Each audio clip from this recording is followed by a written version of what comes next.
अगर ऐसी अवस्था बन गई तो खुशियाँ मिलनी शुरू हो जाएंगी। साथ संगत जी, सिर्फ लेना और लेना ये स्वार्थ है, और लेना और देना ये व्यापार है, और सिर्फ देना और देना तो ये प्रेम है।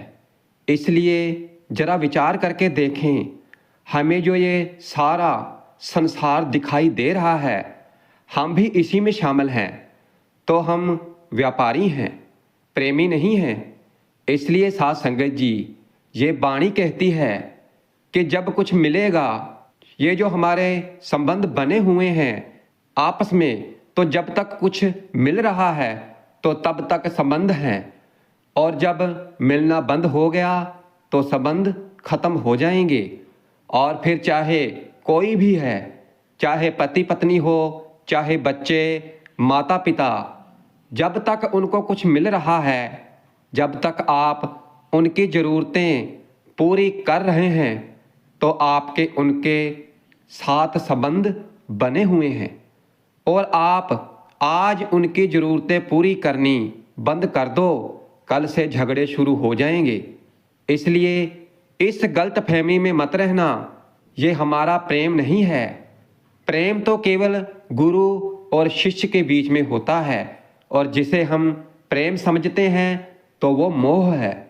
इसलिए सिर्फ लेना और लेना स्वार्थ है, और लेना देना व्यापार है, और केवल देना ये प्रेम है। एक बहुत ही प्यारी घटना श्री कृष्ण जी के समय की है। श्री कृष्ण जी बैठे हुए हैं, दरबार लगा हुआ है, और सेवादार उनको पंखी कर रहा है। और फिर अचानक ही सेवादार ने अपने आप को जोर से चांटा मारा। उस सेवादार ने जो कृष्ण जी को पंखा कर रहा था, तो उसने अपने आप को जोर से चांटा मारा, और फिर कृष्ण जी उसकी तरफ देखकर मुस्कुराए और खड़े हुए और उसे अपने गले से लगा लिया। और ये सब कुछ सारा दरबार देख रहा है, मगर बात किसी के समझ में नहीं आई कि हुआ क्या है। सेवादार ने अपने आप को चांटा क्यों मारा, चलो वो तो ठीक है, मगर कृष्ण जी ने उठकर उसे गले से क्यों लगा लिया और इतना प्रेम किया, तो ये किसी के भी समझ में नहीं आया। और फिर सभी ने हाथ जोड़कर बेनती की कि हमें भी समझा दो कि क्या हुआ है, क्योंकि आपने इसे गले से लगाया है तो ऐसे तो नहीं लगाया होगा, इसलिए हमें भी समझा दो कि हुआ क्या है और हमें भी कुछ गुण मिल जाए। फिर कृष्ण जी ने ये सारी बात बताई। कहने लगे कि ये जो सेवादार है, जो पंखा कर रहा है, तो ये प्रेम की सीढ़ी चढ़ गया, इसीलिए हमने इसे गले से लगा लिया। फिर सभी ने पूछा कि कैसे? फिर कृष्ण जी कहने लगे कि इसका काम है हमें पंखा करना, कि हमें गर्मी ना लगे। पंखा कर रहा है, सेवा कर रहा है। फिर सेवा करते करते हमारे दर्शनों में ऐसा खो गया, कुछ क्षणों के लिए दर्शन करते करते प्रेम में खो गया और पंखा करना भूल गया, केवल कुछ क्षणों के लिए। और फिर जब इसको याद आया तो इसने अपने आप को चांटा मारा कि तेरा क्या काम है कि तू अपनी सेवा छोड़कर दर्शनों का रस ले। इसलिए साथ संगत जी, गहराई को पकड़ना कि उसने कोई अपराध या पाप नहीं किया, दर्शनों के रस में खो गया, मगर उसे ज्ञान था कि सेवा का मतलब है देना, लेना नहीं। अपने मन को समझाता है कि तुझे किसने ये हक दिया कि तू दर्शनों का रस ले, क्योंकि तेरे दर्शन के रस लेने की वजह से भगवान कृष्ण जी को थोड़ी देर के लिए गर्मी लग गई। फिर कृष्ण जी कहने लगे कि मैं हैरान हुआ कि इसकी अवस्था देखकर कि दर्शनों के रस में खोया है, किसी और ख्याल में नहीं, फिर भी इसने अपने आप को चांटा मारा कि मेरा काम सेवा करना है, रस लेना नहीं। इसलिए संत महात्मा फरमाते हैं कि ये प्रेम की सीढ़ी वो सीढ़ी है कि जिसको ये मिल जाए तो वो परमात्मा प्रत्यक्ष हाजिर है उसके लिए, जिसे ये प्राप्त हो जाए। मगर ये इतनी आसानी से नहीं मिलती, बड़ी मुश्किल से मिलती है। जो तो प्रेम खेलन का चाओ, सिर धर तली गली मेरी आओ। इस मार्ग पैर धरीजे, सिर दीजे काल ना कीजै। साथ संगत जी, बाणी हमें समझा रही है कि अगर प्रेम का खेल खेलना है तो फिर सिर अपनी तली पर रखकर चलना होगा, क्योंकि अगर इस रास्ते पर पांव रखना है प्रेम के रास्ते पर, तो फिर सिर देने में भी 1 सेकंड मत लगाना, सोचना मत। इसलिए प्रेम को समझो, केवल देना और देना, कुछ उम्मीद ना हो वापसी की। 2 तरह की नींद होती है, एक तो शारीरिक, इसकी बात की है, और एक होती है आत्मिक नींद, जो जन्मों जन्मों से सोए हुए हैं उस परम पिता परमेश्वर के प्रेम से बिछुड़कर।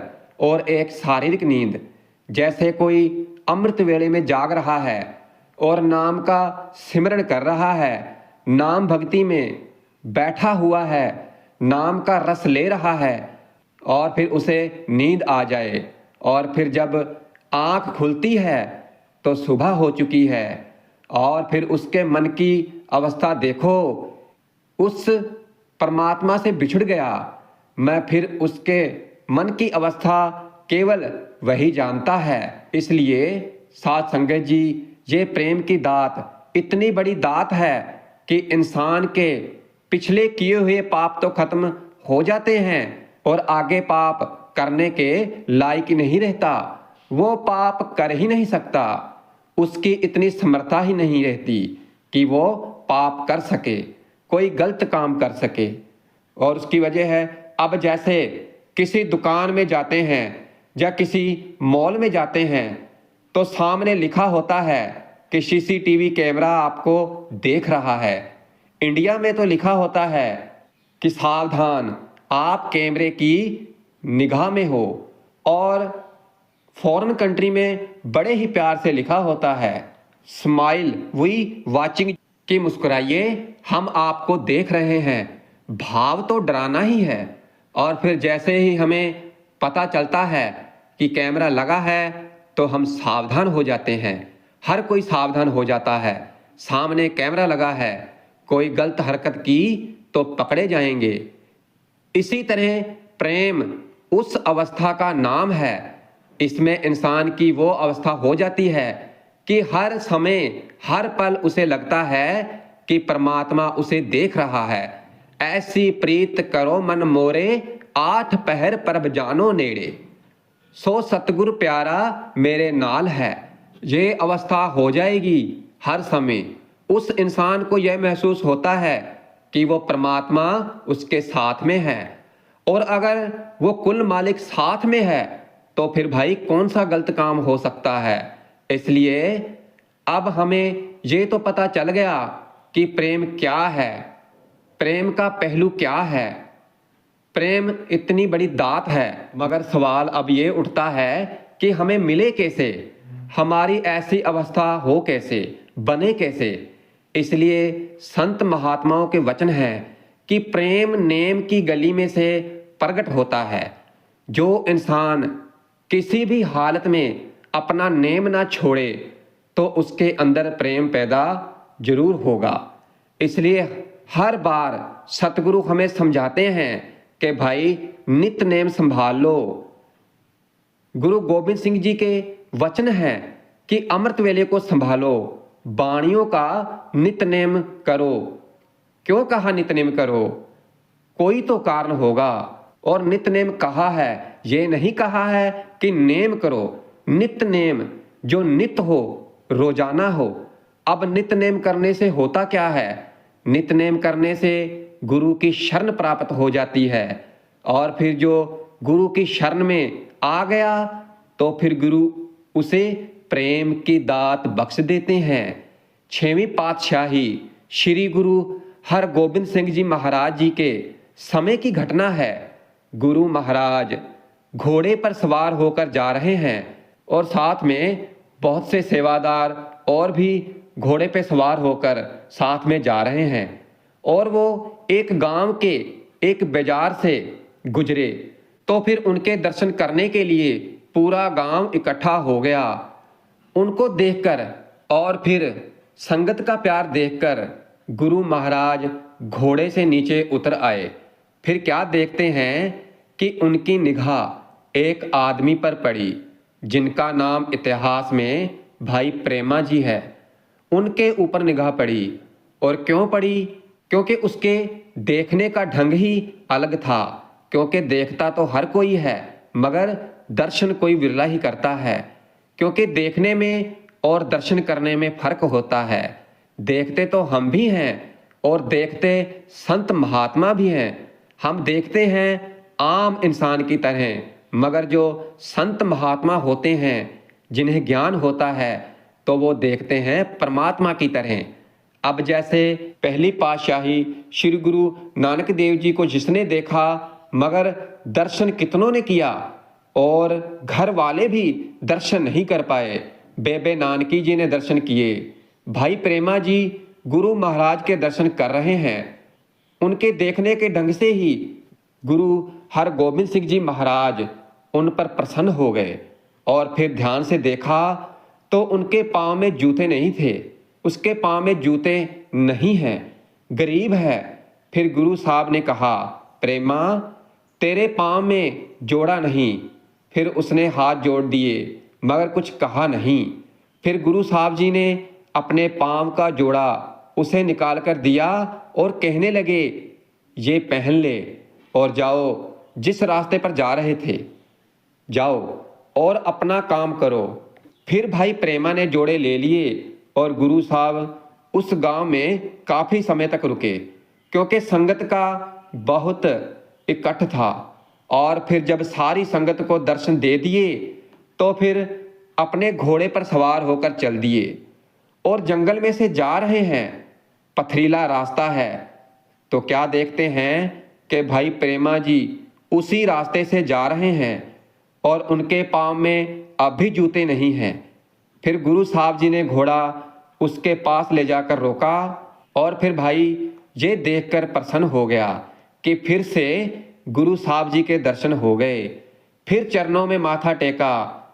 फिर गुरु साहब बोले कि तू फिर बिना जूतों के नंगे पाँव, पथरीला रास्ता है और तुझे हमने जोड़ा दिया है आपको पहनने के लिए। फिर भाई प्रेमा जी ने बड़ा ही प्यारा जवाब दिया कि हे सच्चे पातशाह, आपके चरणों का जोड़ा मैं पहनूं? ये जो मेरे सिर के ऊपर गठड़ी रखी हुई है तो उसमें आपका जोड़ा है। मेरी क्या हैसियत कि मैं आपके जोड़े पहनूं? उस जोड़े को मैंने कपड़े में लपेटकर अपने सिर पर रखा है और मैं तो इनको घर में जाकर ऊंचे स्थान पर रखूंगा। आपने मुझे इतने प्रेम के साथ दिए हैं। फिर गुरु साहब जी घोड़े से उतरे और अपने सेवादार से कहकर दूसरा जोड़ा मंगवा दिया। इस बार अपना नहीं दिया और कई तरह की निशानियां उसे प्रेम से दी और आखिर में वचन किए उसे गले से लगाकर कि भाई प्रेमा, तेरी श्रद्धा देखकर तुझे प्रेम की दात देते हैं। जा, आज के बाद तुझे हर एक जीव में, हर जीव जंतु में परमात्मा की ज्योत दिखाई देगी। जा, जगत की सेवा कर। इसलिए साध संगत जी, बहुत बड़ी बात है उसे वो अवस्था दे दी जो भाई कन्हैया जी की थी। कन्हैया जी की शिकायत लेकर आए थे ना गुरु गोबिंद सिंह जी महाराज के पास कि ये दुश्मनों को पानी पिलाता है, हम बड़ी मुश्किलों से दुश्मनों को मारते हैं और ये जाकर पानी पिलाकर फिर से जीवित कर देता है, लड़ने के लायक कर देता है। और गुरु गोबिंद सिंह जी महाराज तो अंतर्यामी हैं, सब जानते हैं। बुला लिया फिर भी समझाने के लिए कि किस अवस्था में है भाई कन्हैया जी। कहने लगे कि भाई तेरी शिकायत आई है, तू दुश्मनों को पानी पिलाता है। फिर भाई कन्हैया जी ने हाथ जोड़कर कहा, सच्चे पातशाह मुझे नहीं पता कौन दुश्मन है कौन मित्र है। पानी मांगता है तो मैं उसे पानी पिला देता हूँ, आप पानी मांगते हो तो मैं पिला देता हूँ, मुझे नहीं पता कौन मित्र और कौन दुश्मन। फिर गुरु गोबिंद सिंह जी महाराज ने गले से लगा लिया और अवस्था क्या है कि हर एक में गुरु गोबिंद सिंह जी महाराज दिखाई दे रहे हैं कि गुरु गोबिंद सिंह जी महाराज पानी मांग रहे हैं। और फिर उस समय गुरु गोबिंद सिंह जी महाराज ने मलम दी कि अगर मुझे चोट लगी हो तो मुझे मलम भी लगा देना। इसलिए यह है प्रेम की अवस्था।